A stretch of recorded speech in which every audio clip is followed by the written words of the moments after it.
mga kapuso, kung meron pa pong dadaig sa pelikulang may pamagat na Atchay na pinagbidahan ng superstar na si Nora Honor noong 1978, ito na ang buhay ni Hilda. 15 taon po siyang pinagtrabaho nang hindi raw pinapasweldo. Paglalaba, pagpaplansya, pagluluto. Sa mga gawain ito, itinaguyod ni Anesia ang kanyang pamilya bilang all-around maid. Pero taas noon niyang napag-aral ang kanyang mga anak. Ang dating kasambahay, sitting pretty na lang sa bahay. Kasambahay rin ang nakatatandang kapatid ni Anesia na si Hilda, hindi niya tunay na pangalan. Masipag at masunurin daw sa amo si Hilda. 15 taon na siyang namamasukan kay Ruth Tan, isang empleyado ng Overseas Workers Welfare Administration o OWA mula pa noong taong 1983. Ilang okasyon na ang lumipas pero mula noon hindi nagagawang umuwi ng kanyang kapatid. Nagtataka nga kami kasi matagal na siya dyan sa amo niya. Palagi naman siyang walang pera. At saka matagal namin siyang hindi alam kung saan yung location niya dito sa Maynila kasi palipat-lipat daw sila. Nag-alala si Anesia kaya taong 2003 lumuwas siya mula sa probinsya para dalawin si Hilda. Nalungkot siya sa kanyang nadiskubre. Wala daw siyang sahod, wala daw siyang D.O., wala daw siyang pera. Yung nagrereklamo siya, natulungan daw siya kung paano kausapin ko yung amo niya na gusto na daw niyang umalis. Kasi masakit na daw yung mga likod niya, hinihimatay na siya kasi kulang siya sa dugo, kasi hindi siya kulang siya sa tulog. Kaya nagpasya siyang lumapit sa investigador.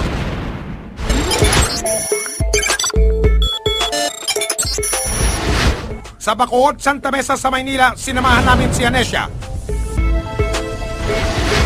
Muli niyang sinubukang kunin ang kanyang ate mula sa amo. Hindi siya pwedeng umalis, hindi ko siya pwedeng iuwi hanggat wala akong maibigay na kapalit ng kapatid ko. Hindi naman ako magrekomenda sa kanya na ganyan na kapatid ko nga hindi niya sinasahuran tapos magdala pa ako ng kapalit sa kapatid ko. Nabigo si Anesia na ipagpaalam at isama ang ate niya. Gusto ko nang i-rescue kasi bago mawala ang lahat sa kanya, wala na nga sa pera, lata na mga katawan niya, mawala pa ang memorya niya na yan na lang ang natitira para sa kanya. Ayon sa Department of Labor and Employment o DOLE, maging kasambahay, protektado ng batas. Sa ilalim ng Republic Act 7665, ang mga katulog ay may sumusunod na karapatan. Hindi dapat hihigit sa 10 oras ang kanilang trabaho sa loob ng isang araw. Hindi dapat bumapalya ang pagbibigay ng sweldo at dapat may social security sila. Importante rin na may 4 na araw silang pahinga o day off sa loob ng isang buwan. Pero ni isa sa mga benepisyong ito, hindi raw natitikman ni Hilda sa poder ng kanyang ma'am. May tuturing daw na slavery o pang-aalipin ang puwersahang pagpapatrabaho ng walang bayad. Hindi siya pinapasweldo at labag sa kanyang kalooban ang kanyang patuloy na paninilbihan nang hindi naman siya binibigyan ng pasahod. Ano? So, bawal na bawal po yan. Naku po, hindi po ba pangangalaga sa kapakanan ng mga OFW ang trabaho ni ma'am? Bakit kapakanan ng sariling kasambahay tila nakalimutan? Pursigido si Anesia na kunin si Hilda kaya sinamahan namin siya sa tanggapan ng Task Force City Hall Action Police Assistance o TF Chapa ng Maynila para humingi ng saklolo. Hindi ho namin pwedeng asuntrado yung may-ari niyan dahil labor-related ho yan. Gusto nyo, kasamahan namin kayo para makuha natin yung kapatid nyo, lumalabas na rescue operation.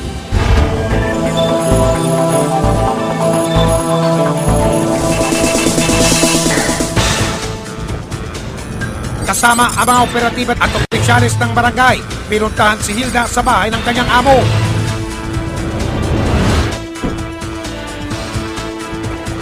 Nataranta si Hilda sa kanyang mga bisita. Uuwi ka ba? Hindi. Sabi mo uwi ka. Katapin mo. Inanap ang may-ari ng bahay para ipagpaalam na aalis na si Hilda. Magandang umaga po. Ritan Reyes na po, Manila City Hall. Aling Ruth. Parayin nga, para wala kayong camera. Tuloy na ako sa inyo, ha? Tumanggi siyang humarap sa amin. Rose, harapin mo na nga lang. Hindi na nakatanggi pa sa utos ng otoridad ang amo ni Hilda. Kunin mo na lahat ng damit mo, lahat ng gamit mo. Pakikita natin sa kanya na wala kang ninakaw. Ako na mismo magpapatunay na nagsalita siya na okay na sa gamit, wala daw problema, dalhin na lahat yung kanyang gamit na kahit hindi niya matitingnan nila, ayaw nga lumabag. Sa wakas, makakatikim na rin si Hilda ng permanenteng day off. Pero paano naman kaya ang kanyang sweldo? Bakit daw po hindi binibigay yung sweldo? Hindi kasi nagbibigay naman daw sa kanya, hindi naman sabi niya, hindi naman po pwede nga sa ganong kahabang panahon, hindi niya ito binibigyan, totoo ba? Isang taon, dalawang... Alis na po ako. At hanggang sa huling sandaling nagpaalam na si Hilda.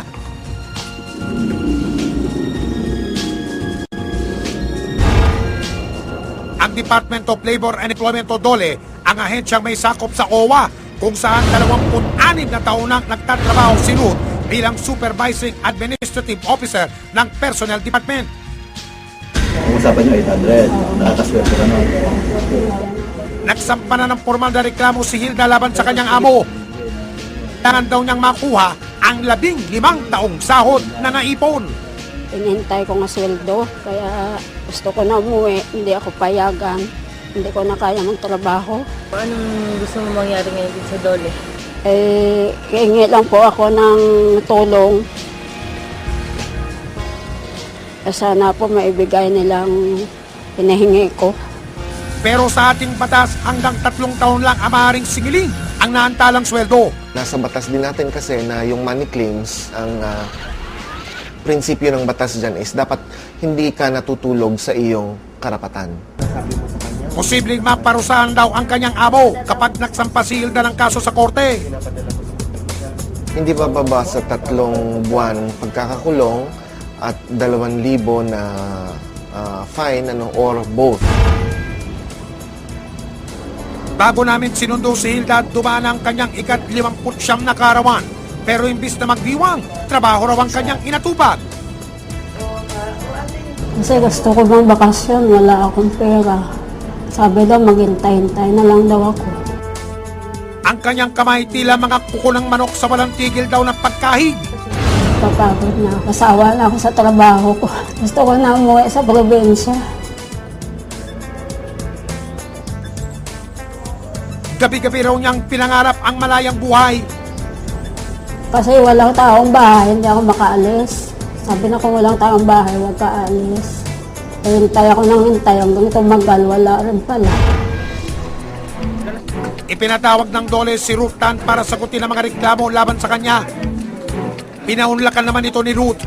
Sinitaan ng kasama niyang abogado ang aming kamera. I will object any camera dito. Pinayuan na lang daw si Hilda na kalimutan na ang lahat at makipag-areglo. Nangako na lang daw ang kampo ng kanyang amo na babayaran ng 3 taong katumbas ng sweldo. Agrabyado kami. Agrabyado talaga sa nangyari sa kanya. Papadoktor ko pa to sa psychiatrist ko to. Yung makukuha niyang 72,000, kulang pa ipadoktor niya. Dadaan man sa mahabang proseso, sinisiguro ng DOLE na makakamit ni Hilda ang 3 taong katumbas na sweldo. In-explain din naman natin sa ating complainant na nasa sa kanya yan at kanyang karapatan na ipursu yung kanyang reklamo kung sakasakali man na hindi siya sumasang-ayon sa kanilang napagkasunduan. Ano? Madalas nagbumula sa mahirap na pamilya at walang sapat na edukasyon ang mga pumapasok sa pagkakasambahay.